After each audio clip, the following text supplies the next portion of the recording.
Assalamualaikum warahmatullahi wabarakatuh. Apa kabar anak-anakku sekalian? Bagaimana puasanya nih? Masih lancar dan terus semangat kan sampai akhir nanti? Amin, insya Allah masih semangat ya. Wah, tidak terasa ya, Ramadan sebentar lagi usai. Dan saat ini sudah memasuki 10 malam terakhir. Ibadah kita jangan sampai kendor nih. Bahkan harus terus dikencengin sampai akhir Ramadan. Kita cari Lailatul Qadar agar Allah bisa ampunkan kita dan kita berdoa semoga amal-amal kita selama puasa ini diterima oleh Allah Subhanahu wa taala. Eits, tapi jangan sombong ya ketika kita sudah melakukan banyak ibadah. Kita harus tetap tawadhu atau rendah hati agar puasa dan amalan kita tidak sia-sia.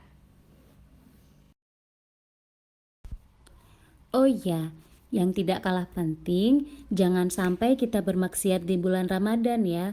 Karena meskipun setan dibelenggu, tetap saja masih ada orang-orang yang bermaksiat. Simak video dari Ustadz Syafiq ini ya.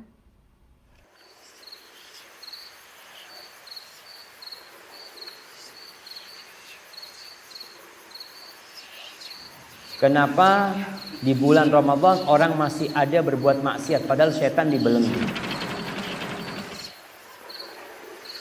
Setan itu kerja 11 bulan.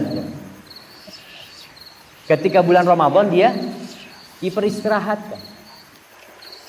Dia nggak cuti, dia disiksa tuh setan. Orang kalau 11 bulan biasa berbuat dosa, apa perlu setan yang ngajak dia berbuat dosa? Nggak perlu, dia udah jadi setan dia. Betul jemaah.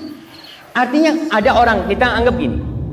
Ada si A suka ngajak anak umpamanya main bola. Setiap sore dia ngajak anak main bola. Lalu sampai 3 bulan nih anak terus main bola sama dia. Dapat 3 bulan dia keluar kota. Apakah dengan dia pergi anak tidak main bola? Anak akan main bola karena sudah biasa main bola. Nggak ada fulan pun ngajak, anak pergi sendiri. Setan pun godain kita kayak gitu. Dia godain kita selama 11 bulan. Setelah itu ditinggal antum, fadol antum kerjakan sendiri sudah. Anak. Dia udah biasa ngerjakan itu. Akhirnya jadi nafsu. Disinilah yang dikatakan pintu neraka ditutup. Tapi ada orang yang maksa masuk neraka dengan dosa-dosa. Karena nafsu dia masih ada bersama dia.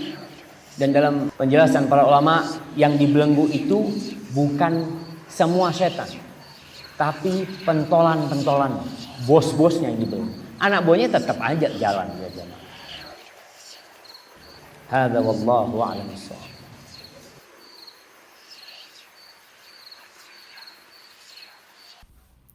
Maksiat di kala Ramadan akan membuat Ramadan kita sia-sia. Jangan sampai kita menjadi orang yang merugi di bulan Ramadan.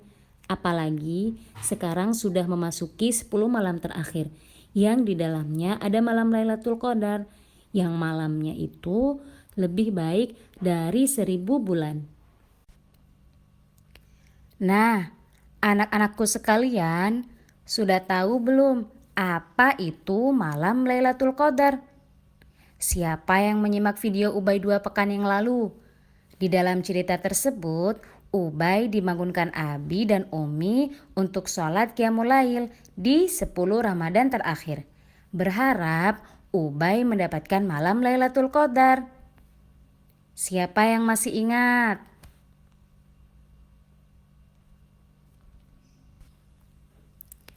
Anak-anakku, malam Lailatul Qadar itu adalah malam yang lebih baik dari 1000 bulan. Terdapat di 10 malam terakhir Ramadan. Pendapat terkuat ada di malam ganjil, tapi tidak menutup kemungkinan ada juga di malam genap. Oleh karena itu, kita dianjurkan di 10 malam terakhir untuk banyak-banyak beribadah kepada Allah agar mendapatkan malam Lailatul Qadar yang malamnya itu lebih baik dari 1000 bulan.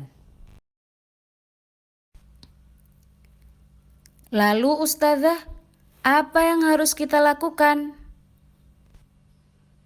Wah, banyak sekali amalan-amalan yang Allah cintai harus kita tingkatkan di bulan mulia ini, terutama di 10 malam terakhir. Contohnya, memperbanyak sholat malam. Kemudian, menunaikan zakat. Coba disimak video berikut ya. Serba-serbi Ramadan bagian ketiga. Zakat fitrah. Zakat fitrah merupakan zakat yang wajib ditunaikan setelah menyelesaikan Ramadan sebagai pembersih bagi orang yang berpuasa dari segala kekurangan yang dilakukan selama berpuasa. Ibnu Abbas radhiyallahu taala anhuma mengatakan, Rasulullah shallallahu alaihi wasallam mewajibkan zakat fitrah sebagai pembersih bagi orang yang berpuasa dari segala perbuatan sia-sia dan ucapan kotor, serta sebagai makanan bagi orang-orang miskin. Siapa yang menunaikannya sebelum salat Id, maka zakatnya diterima, dan siapa yang menunaikannya setelah salat Id, maka hanya terhitung sebagai sedekah biasa. Syarat wajib zakat fitrah. Pertama, Islam. Zakat ini wajib bagi setiap kaum muslimin, orang merdeka maupun hamba sahaya, laki-laki maupun wanita, anak maupun dewasa. Ibnu Umar radhiyallahu taala anhuma mengatakan, Rasulullah shallallahu alaihi wasallam mewajibkan zakat fitrah dengan 1 sa' kurma atau 1 sa' gandum kepada setiap hamba sahaya atau orang-orang merdeka, laki-laki maupun wanita, anak maupun dewasa dari kalangan kaum muslimin. Beliau memerintahkan untuk ditunaikan sebelum orang-orang berangkat melakukan salat Id. Kedua, memiliki bahan makanan lebih dari 1 sa' untuk kebutuhan dirinya dan keluarganya selama sehari semalam ketika hari raya. Ketiga, telah masuk waktu wajibnya pembayaran zakat, yaitu 1 atau 2 hari sebelum tanggal 1 Syawal atau sampai sebelum pelaksanaan salat Id. Zakat fitrah hanya boleh diberikan dalam bentuk bahan makanan pokok yang umum digunakan oleh masyarakat setempat, seperti beras, kurma, atau gandum. Tidak boleh mengeluarkan zakat fitrah dalam bentuk uang, karena hal ini bertolak belakang dengan apa yang dicontohkan oleh Nabi SAW. Ukuran zakat fitrah adalah 1 sa' untuk semua jenis bahan makanan. Ukuran 1 sa' adalah ukuran takaran yang kurang lebih setara dengan 3 kg. Zakat fitrah hanya boleh diberikan untuk orang-orang miskin dan tidak boleh diberikan kepada selain mereka. Dari Ibnu Abbas radhiyallahu taala anhuma, beliau mengatakan, Rasulullah shallallahu alaihi wasallam mewajibkan zakat fitrah sebagai pembersih bagi orang-orang yang berpuasa dari segala perbuatan sia-sia dan ucapan kotor, serta sebagai makanan bagi orang-orang miskin. Ibnul Qayyim rahimahullahu taala mengatakan, di antara petunjuk Nabi shallallahu alaihi wasallam adalah mengkhususkan orang-orang miskin sebagai penerima zakat fitrah. Beliau tidak membagikannya kepada semua golongan penerima zakat yang jumlahnya 8. Beliau juga tidak memerintahkannya, dan tidak ada seorang sahabat pun yang melakukannya. Tidak pula ulama setelahnya. Kemudian, memperbanyak membaca Al-Quran. Memperbanyak berzikir kepada Allah, zikir pagi dan petang, mendengarkan ceramah agama, bersedekah, berbakti kepada orang tua, menjaga lisan kita agar kata-kata yang keluar dari lisan kita ini adalah kata-kata yang terbaik, bukan kata-kata yang kotor. Coba disimak video berikut ya. Barang siapa yang menjaga lisan, maka ia akan beruntung. Jagalah olehmu lisan ini, maka berkatalah yang baik atau diam. Hal ini adalah nasihat yang mulia dan bermanfaat untuk menjaga lisan. Hindarilah mengucapkan sesuatu yang buruk dan menyakiti orang lain. Karena muslim yang sejati adalah muslim yang orang lain selamat dari lisan dan tangannya. Karena jika sempurna akal seseorang, maka ia akan menjaga lisannya, kecuali untuk kebaikan. Lisanmu adalah cerminan dirimu. Jika lisan disibukkan dengan yang hak, maka ia akan terhindar dari perkara yang batil. Di antara perkara yang hak adalah menggunakan lisan untuk berzikir, berdoa, membaca Al-Quran, menyuruh kepada kebaikan, dan mencegah dari yang mungkar, mengajarkan ilmu, dan berdakwah menuju Allah Ta'ala.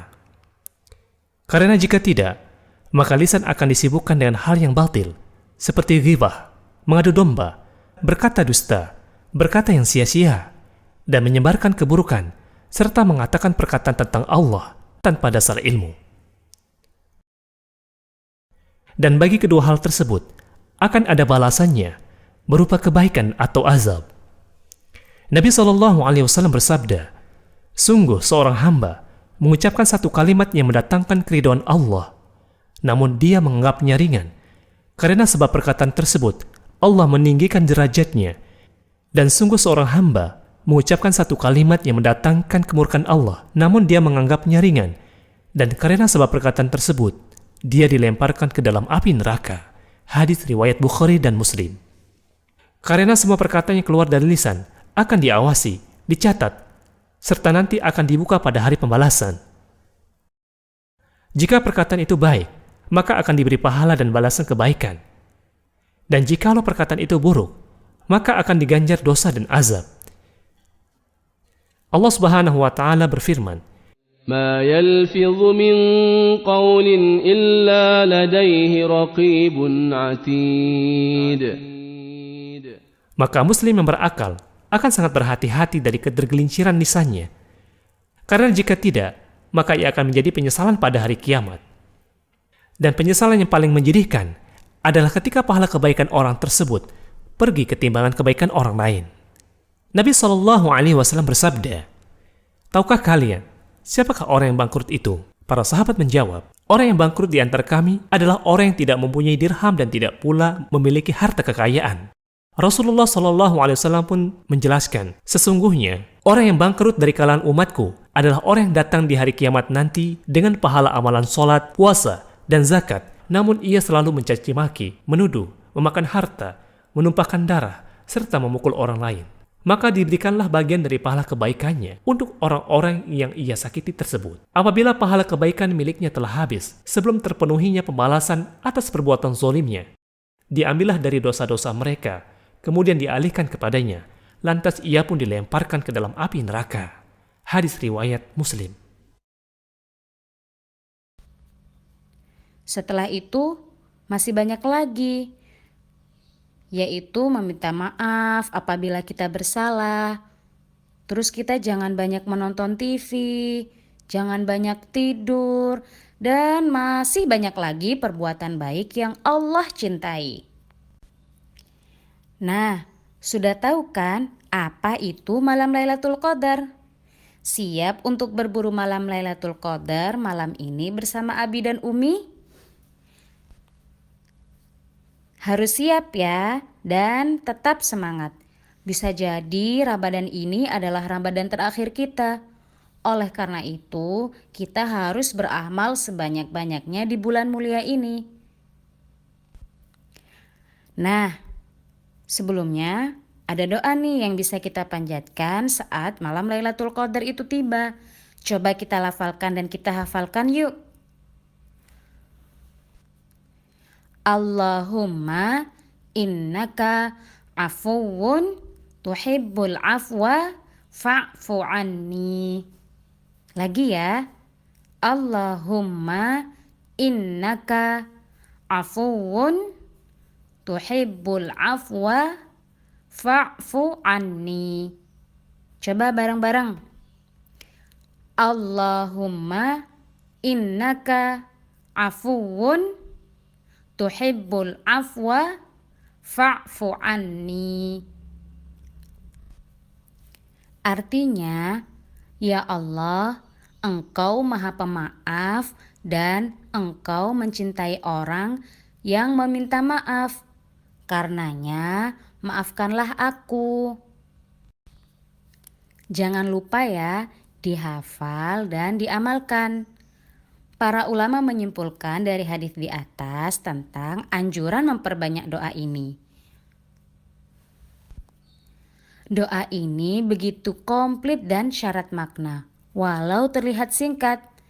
Doa tersebut mengandung ketundukan hamba kepada Allah dan pernyataan bahwa hamba tidak bisa luput dari dosa.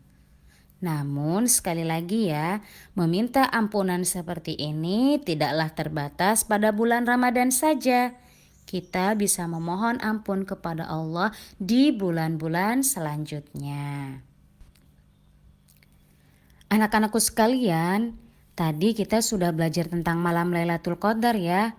Nah, puncak setelah malam Lailatul Qadar dan Ramadan nanti telah usai, biiznillah dengan izin Allah kita akan merayakan suatu hari kemenangan yang Allah persiapkan untuk hambanya yang beriman. Apa itu? Yaitu Idul Fitri. Wah, Masya Allah ya, kita berdoa kepada Allah agar kita bisa bertemu dengan Hari Raya Idul Fitri. Nah, coba kita simak yuk cerita Lebaran Ubay kali ini. Kalau kemarin kita menyimak Ramadan Ubay, nah coba kita intip sekarang cerita Lebaran Ubay kali ini. Jangan lupa untuk menuliskan cerita lebaran kalian semua ya nanti. Insya Allah. Barakallahu fikum. Cerita Lebaran Ubay.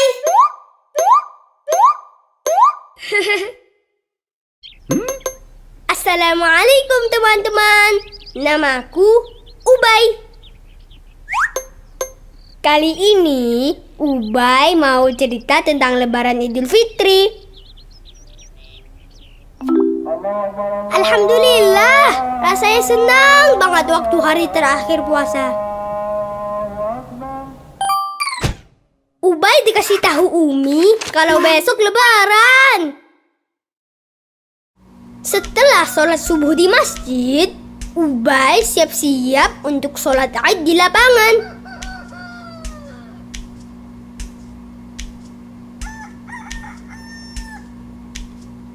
Ubay mandi.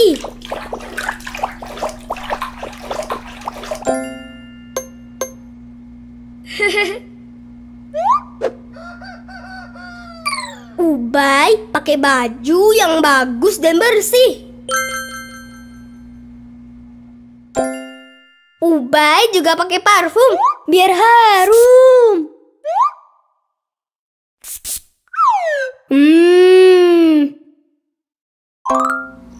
Bismillah.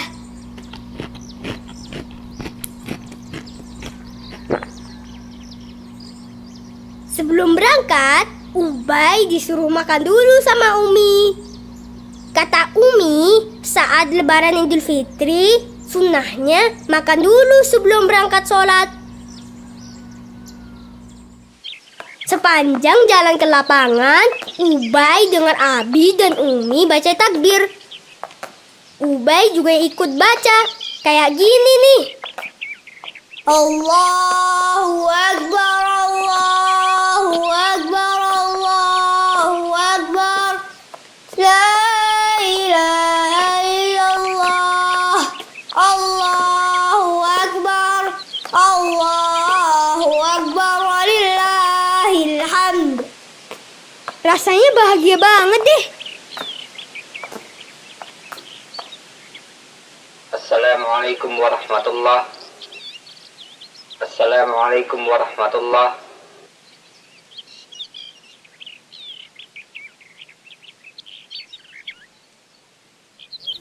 Alhamdulillah, Ubay sudah selesai sholat Id. Pulang dari sholat, Ubay diajak Umi dan Abi lewat jalan lain.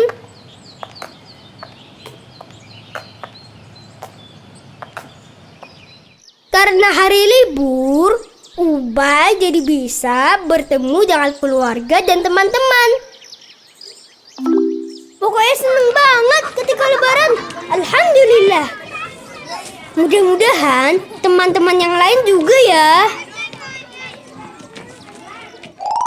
Kali ini Ubay juga mau ucapin Taqabbalallahu minna wa minkum. Nah teman-teman, ini dulu ya cerita lebaran dari Ubay. Semoga kita ketemu lagi ya di puasa Ramadan tahun depan. Amin. Wassalamualaikum warahmatullahi wabarakatuh. Allahu Akbar, Allahu Akbar, Allahu Akbar. La ilaha illallah. Allahu Akbar, Allahu Akbar, walillahil hamd. Sebelum kita menutup pelajaran hari ini, kita tutup dengan doa kafaratul majelis ya. Subhanakallahumma wa bihamdika asyhadu alla ilaha illa anta astaghfiruka wa atubu ilaik. Wassalamualaikum warahmatullahi wabarakatuh.